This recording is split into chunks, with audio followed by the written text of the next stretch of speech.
ورحمة الله وبركاته. الحمد لله رب العالمين والصلاة والسلام على رسوله الكريم وعلى آله وصحبه أجمعين. میرے عزیز و خواتین و حضرات، بچے بچیاں، میرے دوست احباب، جاننے والے نہ جاننے والے، اللہ تعالیٰ کی طرف سے ہم پر بڑا احسان ہوا ہے کہ ہمیں رمضان کا مہینہ نصیب ہوا۔ اللہ تعالیٰ نے ہفتے میں 7 دنوں میں ایک دن بابرکت بنایا، وہ جمعہ کا ہے۔ اللہ تعالیٰ نے قوم یہود سے کہا کہ میرے علم میں ایک دن ہے بہت برکت والا، وہ تم ڈھونڈو اور چن لو۔ تو انہوں نے خطا کھائی اور ہفتے کا دن چن لیا۔ ہفتے کو یہودی عبادت کرتے ہیں، کام نہیں کرتے۔ پھر اللہ تعالیٰ نے عیسیٰ علیہ السلام کی قوم سے کہا کہ ایک دن میرے بارگاہ میں بہت بابرکت ہے، دعائیں قبول ہوتی ہیں، اسے تم ڈھونڈو۔ ان پہ چھوڑا تو انہوں نے اتوار چن لیا۔ لیکن جب ہماری باری آئی تو اللہ نے ہمیں نہیں کہا کہ ڈھونڈو۔ اللہ نے اپنے محبوب کی محبت میں جناب رسول اللہ صلی اللہ تعالیٰ علیہ وسلم کی طفیل اللہ تعالیٰ نے ہمیں خود بتا دیا کہ وہ جمعہ کی رات ہے اور جمعہ کا دن ہے۔ یہ سب سے بہترین دن ہے جمعہ کا، اور پورے سال کے لحاظ سے جمعہ کی رات سب سے بہترین رات ہے۔ خصوصی طور پر پھر شب قدر سب سے اعلیٰ ہو جاتی ہے، لیلۃ القدر سب سے اعلیٰ ہو جاتی ہے۔ تو وہ 21، 23، 25، 27، 29 کی راتوں میں کوئی ایک رات ہوتی ہے۔ تو وہ اللہ تعالیٰ نے بہت ہی بابرکت بنائی، اللہ ہمیں نصیب فرمائے۔ تو جمعہ کا دن اللہ تعالیٰ نے پسند فرمایا۔ اس میں ایک گھڑی دعا کی قبولیت کی ہے، وہ چھپی ہوئی ہے۔ اس گھڑی میں جس خوش نصیب کو ہاتھ اٹھانے کی دولت مل جائے، وہ دعا فوراً قبول ہوتی ہے، وہ سیدھی عرشوں پر جاتی ہے۔ علماء نے اس میں تحقیق کی، ہر ایک نے اپنے اپنے خیال کے مطابق۔ بعضوں کے نزدیک جب امام خطبے کے لیے ممبر پہ آتا ہے تو وہ دعا کی قبولیت کا وقت ہے۔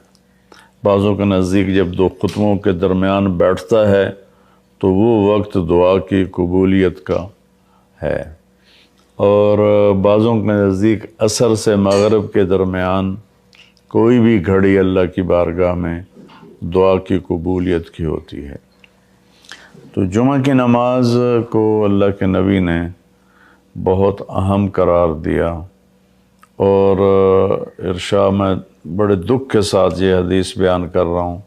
میرے نبی نے فرمایا جو 3 جمعے مسلسل چھوڑ دیتا ہے وہ میری ملت سے خارج ہو جاتا ہے، میری امت سے خارج ہو جاتا ہے۔ تو میں اپیل کروں گا ان بہن بھائیوں سے جو نماز میں سستی کرتے ہیں، کم از کم جمعہ ضرور پڑھ لیا کریں۔ عورتوں پہ جمعہ فرض نہیں ہے، مردوں پہ فرض ہے۔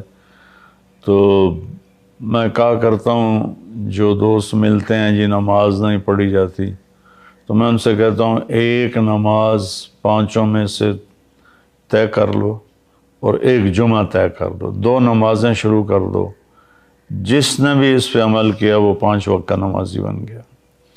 تو جمعہ کی نماز کے بعد جمعہ سے جمعہ تک کے جتنے گناہ ہوتے ہیں وہ اللہ تعالیٰ معاف فرما دیتے ہیں، اور جو جتنی جلدی جا کے بیٹھتا ہے امام کا خطبہ سننے کے لیے، اس کو اتنا زیادہ اجر ملتا ہے۔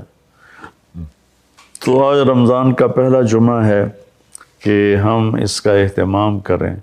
رمضان المبارک میں جنگ بدر ہوئی، 17 رمضان جمعے کا دن، اور اللہ نے قیامت کو بھی جو قائم کرنا ہے جمعے کا دن۔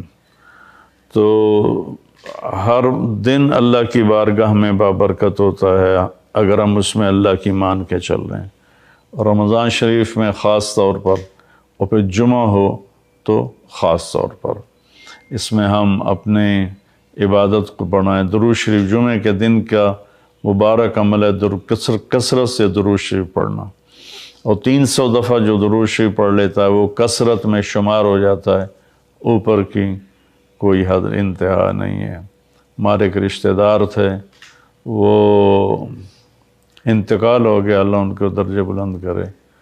وہ روزانہ ایک دن میں 10,000 دفعہ درود شریف پڑھا کرتے تھے، ہر وقت تسبیح ان کے ہاتھ میں ہوتی تھی، اور روزانہ 10,000 دفعہ درود شریف پڑھا کرتے تھے۔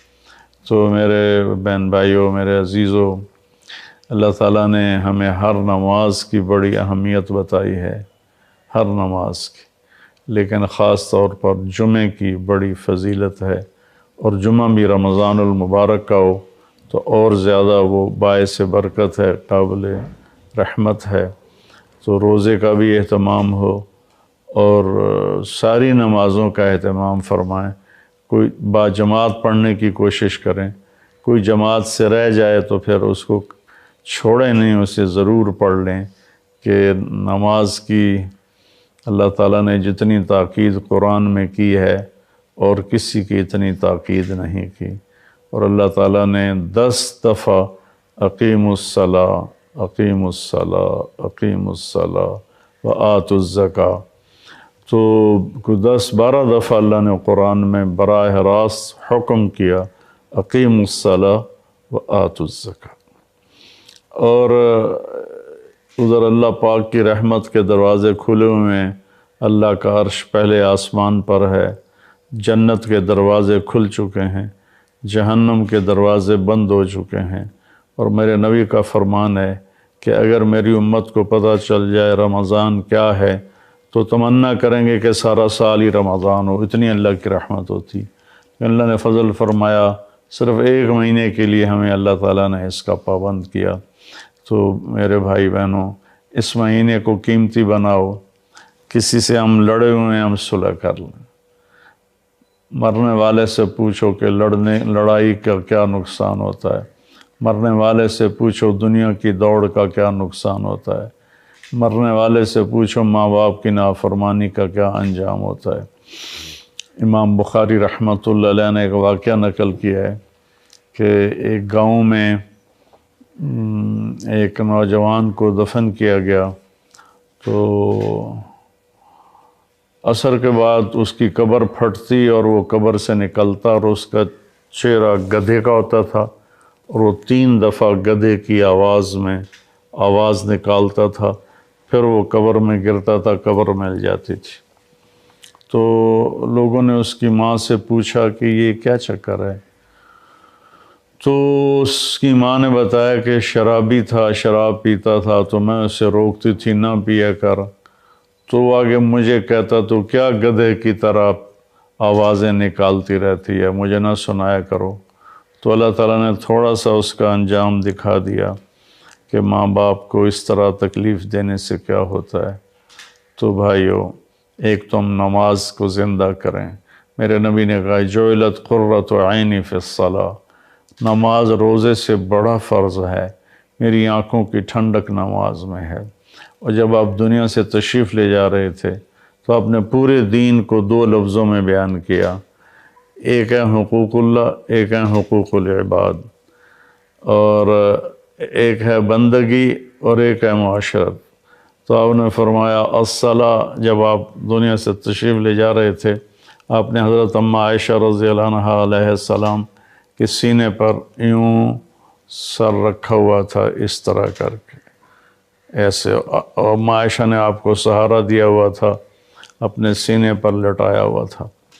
تو آپ فرما رہے تھے الصلاۃ وما ملکت ایمانکم، میری امت ایک نماز نہ چھوڑنا، اور ایک میری امت کے غریب طبقے پر رحم کرنا، ان کے ساتھ آسانی کا سلوک کرنا، ان پر سختی نہ کرنا، ان سے نرمی کا سلوک رکھنا۔ پھر الصلاۃ وما ملکت ایمانکم، نماز نہ چھوڑنا، نماز نہ چھوڑنا، نماز نہ چھوڑنا۔